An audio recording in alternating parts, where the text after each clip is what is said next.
You husband snatcher, leave my marriage alone. I will not. Do your worst. The day Emeka brought home his second wife, the compound that once echoed with laughter became a battleground where smiles turned into weapons and kindness became a distant memory. In the small town of Ophia, where red dust roads stretched between mud houses with rusted zinc roofs, there lived a man named Emeka. He was a farmer who owned 3 plots of yam and cassava, which made him more prosperous than most men in the village. His compound sat at the edge of town, surrounded by tall palm trees that swayed gently when the wind blew, creating shadows that danced across the sandy courtyard. For 12 years, Emeka had lived peacefully with his first wife, Ezen, whom everyone called Mama Chidi after their firstborn son. Mama Chidi was a woman of medium height with kind eyes and a smile that could brighten even the darkest rainy season. She had given Emeka 3 children: Chidi, who was 11 years old, Obiagili, who was 8, and little Kalechi, who had just turned 5. The family was happy, and their home was filled with the smell of fresh palm oil stew and the sound of children's laughter every evening. But happiness, as Mama Chidi would soon learn, could disappear faster than morning mist under the hot African sun. One humid afternoon, when the sun hung high in the sky like an angry orange ball, Emeka returned from a journey to the neighboring town. He did not return alone. Behind him walked a young woman who looked no older than 25, carrying a wooden box on her head and a raffia bag in her hand. Her name was Ola, but she would soon be known as Mama Ngozi. Mama Chidi stood in the compound, frozen like a statue, as her husband introduced the stranger. "Ezen," Emeka said, avoiding his first wife's eyes. "This is Ola. She is now my wife. She will live here with us."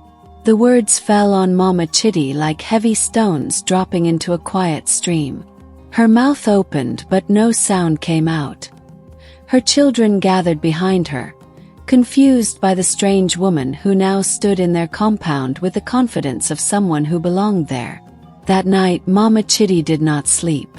She lay on her mat, staring at the ceiling of her room, listening to the sounds of her husband building a new hut for his second wife. Each strike of his hammer felt like a nail being driven into her heart.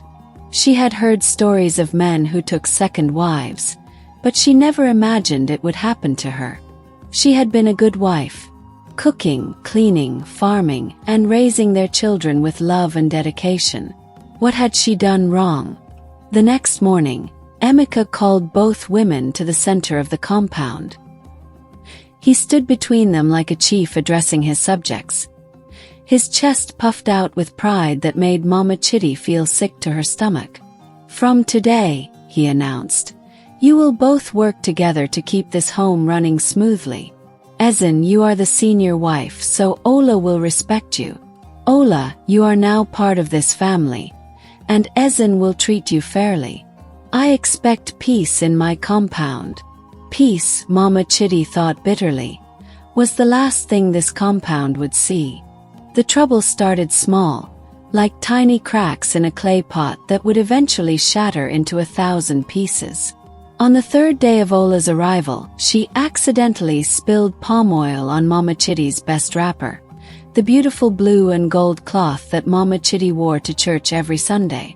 On the 5th day, Mama Chidi found that the soup she had carefully prepared for dinner had too much salt in it, though she knew she had measured it perfectly. When she tasted Ola's own pot of soup sitting nearby, it was just right, and Emeka praised Ola's cooking that evening, saying it reminded him of his late mother's recipes. Mama Chidi understood what was happening. This was not a coincidence. This was war. But Ola was not just fighting with kitchen tricks. She had something more powerful. She was young, beautiful, and she knew exactly how to capture Emeka's attention.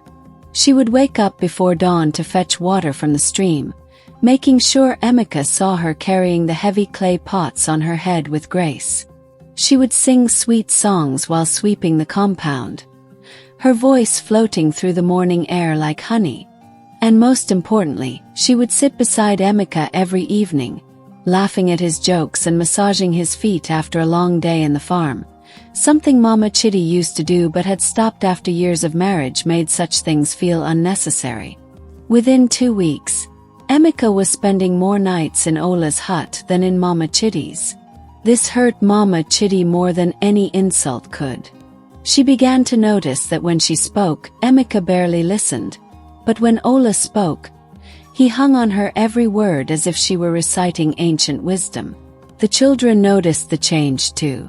Chidi, the eldest, became quiet and serious, his childhood innocence fading like old photographs in the sun.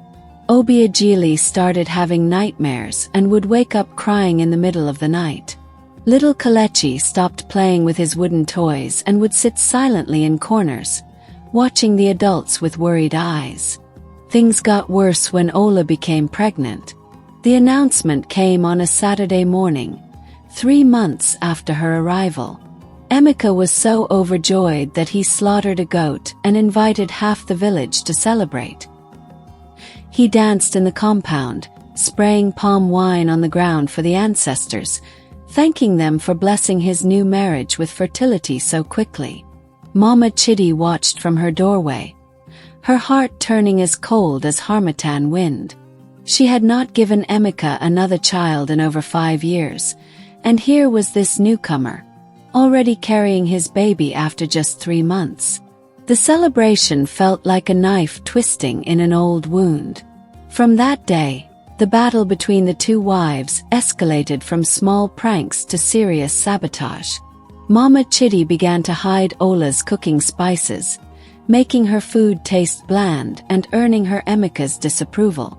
Ola retaliated by spreading rumors in the village market that Mama Chidi was a lazy wife who let her children run wild like animals. When Mama Chidi planted vegetables in the small garden behind her hut, she would wake up to find them uprooted and scattered across the compound. When Ola hung her clothes to dry, they would mysteriously fall into the mud, forcing her to wash them again. The compound became a place of suspicion and anger. Both women stopped speaking to each other except when absolutely necessary, and even then, their words were sharp and filled with hidden meanings. Emeka pretended not to notice the war raging in his home, too blinded by Ola's youth and charm to see the damage his decision had caused to his family. But children are not blind, and Chidi could see everything. He watched his mother's eyes grow dim with sadness.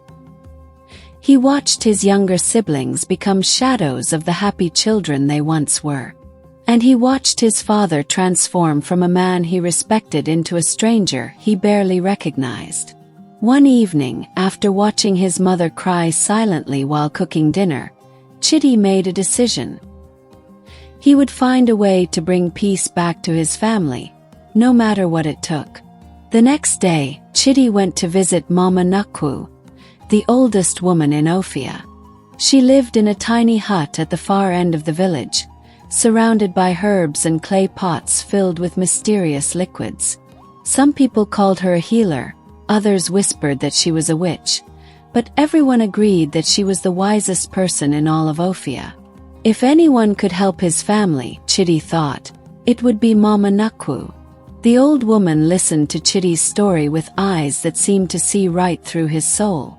When he finished speaking, she was silent for a long time, stirring a pot of bitter leaf soup that bubbled over a small fire.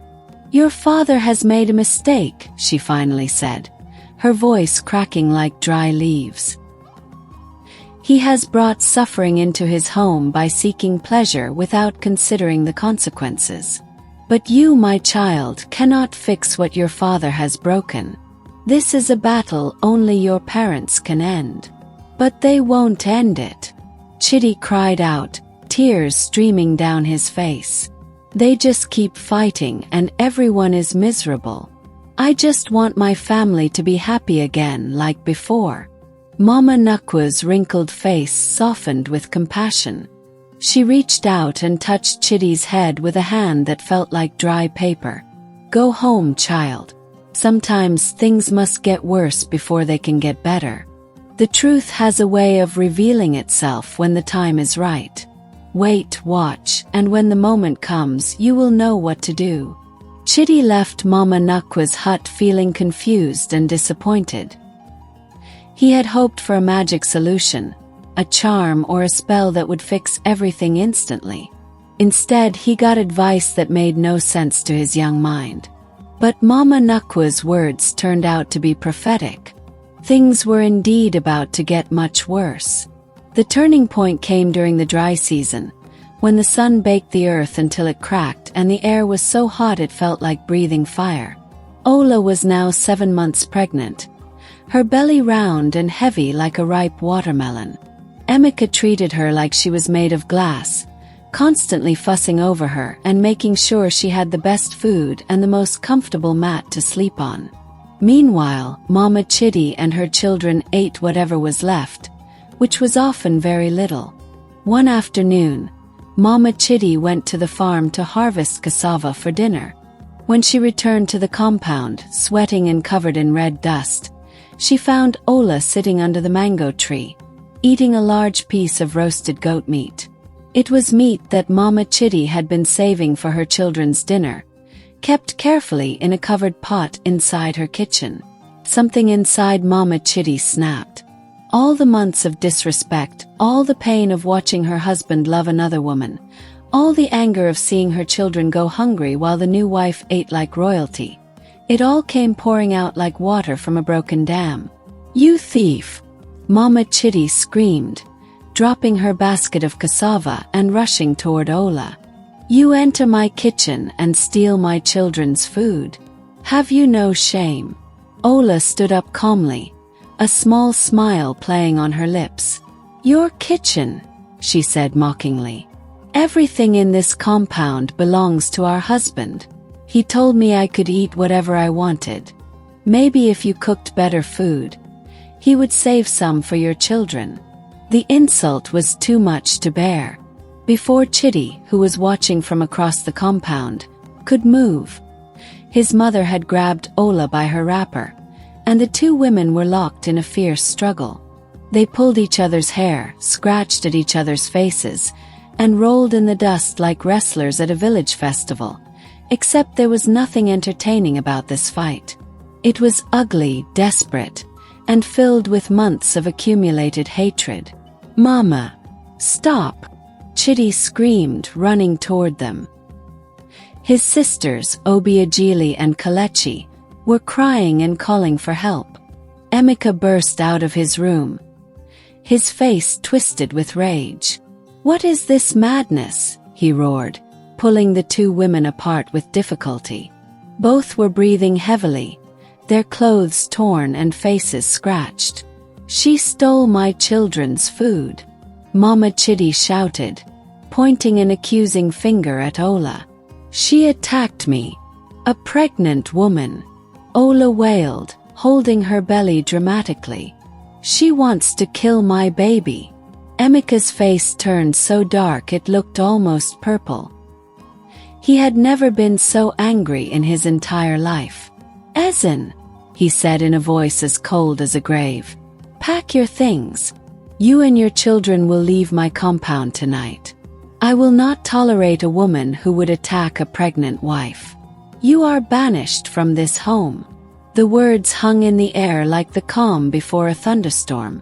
Chidi felt the ground disappear beneath his feet. His sisters' crying grew louder. Mama Chidi stood frozen, unable to believe what she had just heard. "Papa, no." Chidi ran to his father and grabbed his arm. "Please don't send us away. This is our home. We have nowhere to go." But Emeka pushed his son aside roughly. "Be quiet, boy. This is a matter between adults. Your mother has brought this upon herself and all of you." As Emeka stormed back into his room, Ola caught Chidi's eye. The boy saw something there that chilled him to his bones, a look of complete triumph, cold and calculated. In that moment, Chidi realized something that made his blood run cold. This fight, this entire situation had been planned. Ola had deliberately taken the meat, knowing exactly what would happen. She had wanted this fight. She had wanted them gone. That night, as Mama Chidi quietly packed their few belongings by candlelight, tears streaming down her face, Chidi made a silent vow. He would find a way to expose the truth about Ola. He didn't know how yet, but he would protect his family, no matter what it took.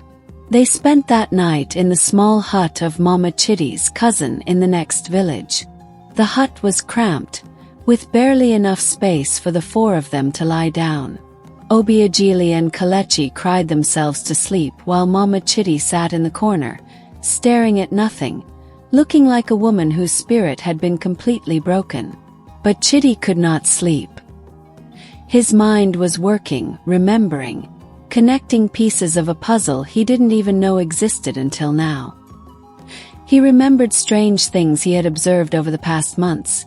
Ola having whispered conversations with a man Chidi didn't recognize at the village market, her sneaking out of the compound late at night when she thought everyone was asleep, and most peculiar of all, the way she sometimes touched her pregnant belly with a strange expression on her face, almost like fear rather than the joy a new mother should feel. The next morning, Chidi told his mother he was going to visit his friend Obi in Ofia. 'Twas a lie. Instead, he went back to Mama Nakwa's hut. "I need your help," he told the old woman. "Something is wrong with Auntie Ola. I think she's lying about something, but I don't know what. Will you help me find the truth?" Mama Nakwa studied the boy's face for a long moment. She saw determination there that reminded her of warriors from old stories. "Come back at sunset," she finally said. "Bring me something that belongs to the new wife, a piece of cloth, a hair tie, anything she has touched regularly." Chidi returned to his former compound that afternoon when he knew Emeka would be at the farm and Ola would be at the market. He snuck into Ola's hut, his heart pounding so hard he was sure the entire village could hear it. He grabbed a wrapper from her sleeping mat and ran as fast as his legs could carry him back to Mama Nakwa's hut. What happened next would be remembered in Ofia for generations to come. Mama Nakwa held the wrapper and closed her eyes. She began to chant in a language so old that Chidi couldn't understand a single word. She threw cowrie shells on the ground, studied their pattern, then threw them again. She burned strange herbs that filled the hut with smoke that made Chidi's eyes water. Finally, after what felt like hours but was probably only 20 minutes, she opened her eyes and looked at Chidi with an expression that mixed pity with anger. "That woman's pregnancy," Mama Nakwa said slowly, "was already in her belly before she married your father." Chidi felt like he had been struck by lightning. "What? But how?" "She told everyone." "She lied," Mama Nakwa interrupted. "The child she carries belongs to another man. She came to your father already pregnant, seeking a husband who would claim the child as his own. Your father, blinded by her youth and beauty, never questioned her when she announced her pregnancy so quickly after marriage." Chidi's mind raced. This was bigger than he had imagined. This wasn't just about jealousy between two wives. This was betrayal of the worst kind. In their village, such deception was considered one of the most shameful acts a woman could commit. If this truth came out, Ola would be disgraced and driven from the village. "But how can we prove it?" Chidi asked. "She will just deny everything. My father won't believe us without proof." Mama Nakwa smiled, revealing gaps where teeth used to be. "Tomorrow is the village meeting. I will attend and I will speak. The ancestors will reveal the truth. But you, child, must be brave. When the moment comes, you must speak up for your mother. The truth needs a voice, or it remains hidden in darkness." The next day seemed to move as slowly as honey dripping from a spoon. Chidi could barely eat or concentrate on anything. When the sun finally began its descent toward the horizon, signaling time for the weekly village meeting, He joined the crowd gathering under the giant Iroko tree in the village square. Emeka was there, sitting with the other men. Ola was there too, her pregnant belly prominent, receiving sympathetic looks from other women who had heard about the fight and believed her version of events. Mama Chidi was not there. She was still hiding in her cousin's village, too ashamed to show her face. The village head, Ichiokoro, began the meeting by discussing various village matters. A dispute over a piece of land, plans for the upcoming New Yam festival, the need to repair the village school's roof. Chidi waited anxiously, wondering when Mama Nakwu would speak. Finally, as the meeting was about to end, the old woman stood up. The crowd fell silent immediately. When Mama Nakwu spoke at village meetings, which was rare, it usually meant something important was about to be revealed. "I have something to say about the matter concerning Emeka's household," she announced in a voice that carried surprising strength for someone her age. Emeka's head snapped up. Ola's face went pale, even in the dim evening light. "The ancestors have spoken to me," Mama Nakwu continued. "They are troubled by the injustice that has occurred. An innocent woman and her children have been cast out, while the one who brought deception into that home sits among us, pretending to be honorable. What are you saying, old woman?" Emeka stood up, his voice defensive. "Speak clearly." "I am saying," Mama Nakwu's eyes fixed on Ola like an eagle spotting prey, "that the child in that woman's belly does not belong to you, Emeka. She was already pregnant before she became your wife. She came to you seeking a father for another man's child, and you were too foolish to see the deception." The crowd erupted in shocked gasps and murmurs. Ola jumped to her feet, her face twisted with anger and fear. "This is lies. Wicked lies from a jealous old witch. Emeka, you cannot believe this nonsense." But something in her voice, a note of desperation, made people pause. Emeka stood frozen, his mouth open, his mind trying to process what he had just heard. Then his eyes found Chidi in the crowd, and the boy saw his father's face crumble as realization began to dawn. "Chidi," Emeka called out hoarsely, "did you bring this accusation?" This was the moment Mama Nakwu had warned him about. Chidi's legs felt like jelly, and his voice trembled as he stood up. "Papa, I only asked Mama Nakwu to help me find the truth. I knew something was wrong. I've seen Auntie Ola sneaking out at night, meeting with a man at the market, and when she looks at her belly, she doesn't look happy, she looks scared." "The boy speaks truth," Mama Nakwu added. "If you doubt my words, there is a simple test. The pregnancy is 7 months along, she claims. But she has been in your home for only 5 months. Ask her to explain this." All eyes turned to Ola. The woman's face had gone from pale to gray. Her hands clutched her belly protectively, and her eyes darted around like a trapped animal looking for escape. The baby came early. She stammered, but her words were unconvincing even to her own ears. "Tell us the truth, Ola," Ichiokoro commanded, using her real name with authority. "The ancestors do not look kindly upon those who deceive. Speak now, or the elders will take stronger measures to uncover the truth." The threat hung in the air.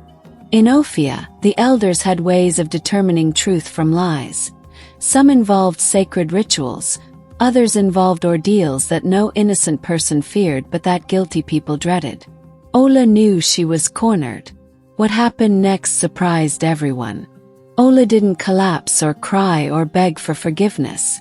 Instead, her fear transformed into defiant anger. "Yes," she shouted at the crowd. "Yes, the child is not Emeka's. I was pregnant before I married him. But what choice did I have? The father of my child abandoned me when he found out. I had nowhere to go, no one to help me. I would have been disgraced. my child would have been called a bastard. I did what I had to do to survive." Her confession echoed through the village square like thunder. Emeka staggered backward as if physically struck. The proud man who had celebrated his virility just months ago now stood before the entire village, revealed as a fool who had been deceived by a desperate woman. "You made me send away my wife," Emeka whispered, his voice breaking. "You made me throw out my children. You destroyed my family." For the first time, Ola's defiance cracked, and tears began streaming down her face. "I'm sorry," she sobbed. "I was desperate. I didn't mean for things to go so far. I just wanted a home for my baby." The village erupted in debate. Some people felt sympathy for Ola's desperate situation. After all, a woman alone with a child had few options in their society. Others were outraged by her deception and the harm she had caused to an innocent family. But everyone agreed on one thing. The situation had to be resolved. Ichio Koro raised his hand for silence. "Emeka, you must decide. This woman deceived you, but she also carries an innocent child. What would you have us do?" Emeka looked at Ola, then at Chidi, then at the ground. When he finally spoke, his voice was heavy with shame and regret. "She must leave my compound. I cannot harbor someone who brought such deception into my home. But—" He paused, and something in his expression softened. "I will not send her away with nothing. She may take whatever belongings she brought, and I will give her enough money to start elsewhere. The child is innocent of its mother's sins." It was a fair judgment, and the village elders nodded in approval. Ola, still crying, was led away by some of the village women to pack her belongings. As the crowd dispersed, Emeka approached Chidi. The man who had been so proud and confident just months ago now looked aged, bent by the weight of his mistakes. "My son," he said, his voice cracking, "can you forgive your foolish father?" Chidi looked up at the man who had hurt his family so deeply. Part of him wanted to stay angry, to make his father suffer the way his mother and siblings had suffered. But he also saw something in his father's eyes that he had never seen before: genuine remorse and humility.